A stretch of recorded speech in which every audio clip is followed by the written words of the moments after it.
13h, 14h. Europe 1, 13h. Et nous vous retrouvons, Mickaël Dorian, jusqu'à 14h avec vos invités. En studio, Vincent Roy, journaliste et essayiste, et Elliot Maman, chroniqueur politique. Oui, absolument. Et on va parler ensemble à présent de ces déclarations de Benyamin Netanyahou hier devant la presse du monde entier. Le Premier ministre israélien a présenté ce nouveau plan pour la poursuite de la guerre. Et malgré les foudres de la communauté internationale et les critiques du Quai d'Orsay, Benyamin Netanyahou persiste et signe. Le Premier ministre israélien est d'ores et déjà à la manœuvre pour mettre en place son projet. Je vous propose de l'écouter. Jeudi dernier, le cabinet de sécurité israélien a ordonné aux forces armées de détruire les 2 derniers bastions du Hamas à Gaza. Contrairement à de fausses informations, c'est le meilleur moyen de mettre fin à la guerre et le meilleur moyen de le faire rapidement. Notre objectif n'est pas d'occuper Gaza. Notre objectif est de libérer Gaza, de la libérer des terroristes du Hamas. La guerre peut se terminer demain si Gaza, ou plutôt si le Hamas dépose les armes et libère tous les otages restants. Et nous ferons tout ce qui est en notre pouvoir pour défendre notre pays, notre peuple et notre avenir. Nous gagnerons cette guerre avec ou sans le soutien des autres. Voilà les mots du Premier ministre israélien Benyamin Netanyahou en conférence de presse hier depuis Jérusalem. Il ajoute aussi que sur le plan humanitaire, il promet de mettre en place des couloirs humanitaires terrestres, mais aussi de procéder à des largages de colis alimentaires. Benyamin Netanyahou semble quasiment seul aujourd'hui aux commandes. Il se retrouve face à une opposition assez féroce également au sein de la société israélienne, mais pourtant, on l'a entendu hier, il l'a répété à plusieurs reprises, il est convaincu que c'est la meilleure solution pour mettre fin à cette guerre, et il l'a redit également à plusieurs reprises.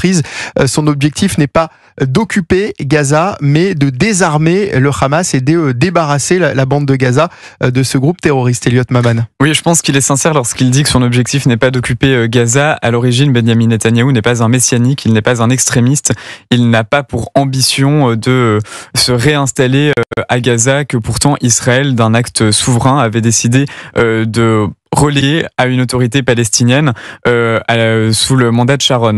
Sharon, ouais. Je pense en effet que Benyamin Netanyahou est sincère là-dessus, mais qu'il s'estime d'abord contraint par la situation actuelle, avec une impérie totale du gouvernement politique à Gaza, mais également, bien entendu, par les partis extrémistes auxquels il s'est allié, auxquels il a ouvert sa coalition. Et on sait notamment que Bezalel Smotrich et Itamar Ben-Gvir ont à nouveau fait pression sur le Premier ministre pour aller plus en avant quant à son plan à Gaza. D'ailleurs, la semaine dernière, vous aurez remarqué que Benyamin Netanyahou se faisait beaucoup plus vocal quant à sa volonté d'avoir une véritable forme de présence militaire à Gaza, tandis que il semble avoir hier tout de même rappelé qu'il ne s'agirait, quoi qu'il arrive, pas d'une présence militaire sur le long terme, mais éventuellement d'une administration de transition qui serait temporaire. Oui, parce qu'au début, il avait dit on va occuper mais pas gouverner, et Exactement. maintenant il dit on ne va pas occuper. Et par ailleurs, vous avez souligné dans les citations que vous avez reprises de Benyamin Netanyahou tout son développement sur l'aide humanitaire, qui est évidemment essentielle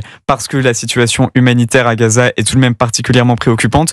C'est intéressant de voir, et là on peut estimer qu'il y a eu des pressions américaines à cet égard, que dans sa première allocution hier, en anglais, il a beaucoup insisté sur la situation humanitaire sur place en faisant des concessions quant aux difficultés que l'on pouvait trouver à Gaza, tandis que dans son allocution, dans son discours en hébreu, ensuite, qui était donc destiné à son audience domestique, il a surtout insisté sur les objectifs sécuritaires de son opération. Donc on voit dans quelle tenaille il est prise entre des États-Unis qui aimeraient tout de même voir une solution politique aboutir et une opinion interne tiraillée sur le sujet, particulièrement par son gouvernement au sein duquel siège un certain nombre d'extrémistes. Alors je parlais des oppositions justement au sein de la société israélienne. Elles viennent, ces oppositions, essentiellement des pressions qui sont mises par les familles d'otages, qui sont particulièrement inquiètes par la poursuite de ces opérations, Elliot. Oui, elles sont particulièrement inquiètes. Ça fait depuis longtemps que, par exemple, les associations officielles qui représentent les familles des otages, comme le Forum des otages, disent qu'il faut à tout prix privilégier la négociation, qui est présentée par elles comme l'un des seuls moyens de véritablement aboutir à une libération des otages. Ce qui est vrai, c'est que les otages qui ont été libérés par la force de Tsahal sont extrêmement limités, que bien souvent, lorsque Tsahal a essayé directement de libérer des otages, cela s'est soldé par des drames, soit par les otages, soit pour les otages, soit pour un certain nombre de soldats israéliens, puisqu'il s'agit d'opérations particulièrement tendues, puisque évidemment les otages sont retenus dans des lieux où le Hamas domine logistiquement, et c'est compliqué pour des soldats israéliens aussi bien dotés d'un point de vue militaire soit-il d'avancer dans des conditions parfois très sombres, par exemple souterraines, qu'ils ne connaissent pas, et où de fait le Hamas a une forme de supériorité. Donc c'est pour ça que la progression d'un plan militaire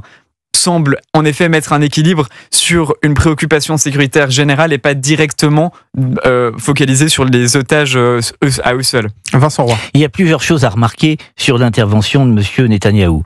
D'abord, aujourd'hui, dans la presse, on nous parle de 10 000 membres du Hamas dans Gaza. Ce qui, moi, m'étonne, puisque on avait parlé de 12 000 en tout au début lors du 7 octobre, c'est-à-dire 4 000 en opération pour le 7 octobre et 8 000 à l'intérieur. Donc je vois pas bien comment il pourrait rester 10 000 militaires du combattant du Hamas dans Gaza. Ça, c'est le premier point. Le deuxième point, à quoi joue M. Netanyahou? Quand on l'écoute bien dans son intervention, lorsqu'il parle d'encercler Gaza, il ne donne pas de date. Si bien qu'on peut se poser la question de savoir s'il n'est pas en train de faire pression sur le Hamas pour une libération des otages ou pour un cessez-le-feu, en leur disant attention, si jamais vous ne bougez pas, si vous ne faites pas, si vous ne donnez pas le quelque chose, j'y vais et j'irai à fond. Ça, c'est une interrogation que j'ai, parce que le fait qu'il ne donne pas de date me trouble un peu. Troisième point, il me semble, et c'est sans doute le point le plus délicat, que je vais essayer de trouver une formule qui corresponde à la fois à ma pensée et qui soit assez douce. Il me semble que le prix d'un otage n'est pas le même aujourd'hui que le prix qu'il cotait, pardon de parler comme ça, au lendemain du 7 octobre. Je crois que, si vous voulez, en tous les cas, pour M. Netanyahou, le prix d'un otage a baissé. Et que peut-être... Pour M. Netanyahou, mais pas pour la société israélienne. Pas pour la société israélienne, mais pour M. Netanyahou. C'est là où il commence du coup à avoir une fracture entre lui et le reste de la société. Sinon, on ne pourrait pas justifier de cet encerclement de Gaza, parce que comme le disait très justement Elliot, Tsahal n'a pas libéré beaucoup d'otages. Et on peut arguer que sans doute demain, en encerclant Gaza, en étouffant Gaza, elle n'en libérera pas. On peut aussi voir les choses différemment. On peut aussi dire que sans opération militaire, il n'y aurait pas eu de cessez-le-feu et il n'y aurait pas eu de libération d'otages. Bien entendu, mais il me semble, restons sur j'en avais débattu dans ce studio même la semaine dernière, il me semble que le prix des otages n'est pas tout à fait le même depuis le 7 octobre et que les choses ont varié. Pas pour l'opinion publique israélienne, nous sommes d'accord. Alors j'aimerais vous faire écouter l'analyse d'Arnaud Klarsfeld, avocat qu'on ne présente plus évidemment, qui était invité sur le plateau de CNews hier soir, et pour lui, Israël n'a pas d'autre choix que de gagner cette guerre. Écoutez. Géopolitiquement, Israël ne peut pas se permettre de perdre la guerre, parce que si le Hamas reste en place, Israël a perdu la guerre, et le Hamas est toujours là. J'étais soldat, je sais très bien que quand on rentre dans les maisons, celui qui rentre en premier souvent prend la balle. Et quand il y avait des opérations à Jenin en 2003, tout était miné. Les frigidaires étaient minés. Partout où on rentrait, tout était miné. Il y avait des soldats qui mouraient. Donc c'est une position qui est une position difficile. Et moi je pense que Netanyahou agit en homme d'État. Voilà, Arnaud Klarsfeld, donc interrogé hier soir sur CNews. Elliot Maman, vous étiez sur le plateau face à Arnaud Klarsfeld, et sur cette analyse, c'est vrai que Arnaud Klarsfeld connaît aussi le terrain. Il a fait son service militaire en Israël et il comprend aussi la situation dans laquelle se retrouve actuellement Tsahal. Oui, absolument. Et si ce qu'il dit est factuellement incontestable, je diffère du fait de ces faits légèrement sur la conclusion de son analyse, parce que lorsque Israël va se retrouver par exemple à Gaza City, selon le plan de Benyamin Netanyahou, qui est une ville où le Hamas a encore une forte présence terroriste. C'est d'ailleurs pour cela que Israël estime qu'il faut immédiatement opérer sur place. Et donc que le Hamas a pu truffer de pièges, où le Hamas a un certain nombre de supériorités dans la connaissance du territoire souterrain notamment, qui peut précisément prendre de surprise un certain nombre de soldats israéliens. Tsahal a beau être une armée tactiquement infiniment supérieure au Hamas, a beau disposer d'armes technologiquement infiniment supérieures à celles du Hamas, lorsqu'on est dans une espèce de guérilla urbaine où le combat se fait presque de personne à personne, de maison en maison, il est extrêmement compliqué, voire impossible, pour une armée de n'essuyer que des pertes humaines qui sont acceptables. Et c'est pour ça qu'il y a une véritable préoccupation quant à l'éventuelle étendue de l'opération militaire sur place. En revanche, s'agissant des effectifs du Hamas, c'est vrai qu'on a eu une succession de chiffres qui semblent parfois un peu contradictoires. En réalité, depuis le début de l'opération le 7 octobre, Israël estime avoir éliminé entre 20 000 et 30 000 membres du Hamas. Le Hamas déplore la perte de 20 000 de ses hommes. Mais en parallèle, des sources sur place peuvent affirmer que le Hamas est parvenu à recruter environ 15 000 personnes depuis que l'intégralité de ses effectifs, depuis que tous ces effectifs que j'ai mentionnés ont été tués. 15 000 personnes qui sont recrutées du fait du salaire que le Hamas peut leur donner dans une enclave palestinienne où le salaire moyen est de $600 par mois. Donc on comprend que ce n'est pas très difficile d'offrir une rétribution qui semble intéressante. C'est aussi sur ça que ça se joue. C'est dans ce contexte que l'Australie a annoncé cette nuit la future reconnaissance de l'État de Palestine. C'est le Premier ministre Anthony Albanese qui l'a annoncé. Cette reconnaissance se fera à l'occasion de l'Assemblée générale des Nations Unies. En septembre, fin juillet, l'Australie avait fait partie des 14 pays dont la France a invité la communauté internationale à reconnaître cet État de Palestine. On écoute le Premier ministre australien. Aujourd'hui, je peux confirmer que lors de la 80e Assemblée générale de l'ONU en septembre, l'Australie reconnaîtra l'État de Palestine. L'Australie reconnaîtra le droit du peuple palestinien à disposer de son propre État sur la base des engagements pris par l'autorité palestinienne envers notre pays. Nous travaillerons avec la communauté internationale pour que ce droit devienne une réalité.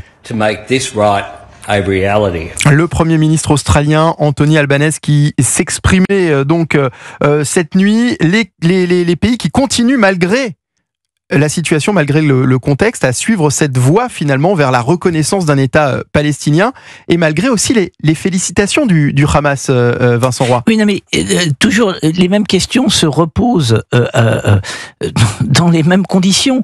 Reconnaissance d'un État palestinien, il n'est pas question de remettre en cause la solution à 2 États, mais actuellement, reconnaissance d'un État palestinien avec quelles frontières ? Quelles frontières ? Est-ce que vous avez vu ce qu'a dit Marco Rubio ce week-end ?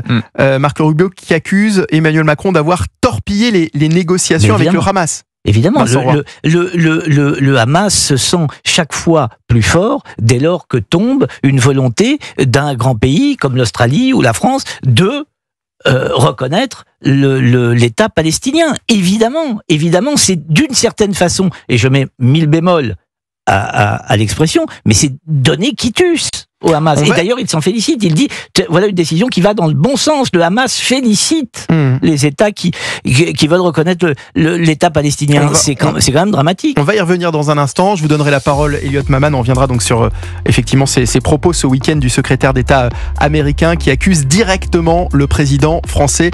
Ce sera dans la suite d'Europe 1 13h. Restez avec nous, Europe 1 13h, Mickaël Dorian. Le débat va continuer avec vos invités Vincent Roy, journaliste et essayiste, et Elliot Maman, chroniqueur politique. À tout de suite sur Europe.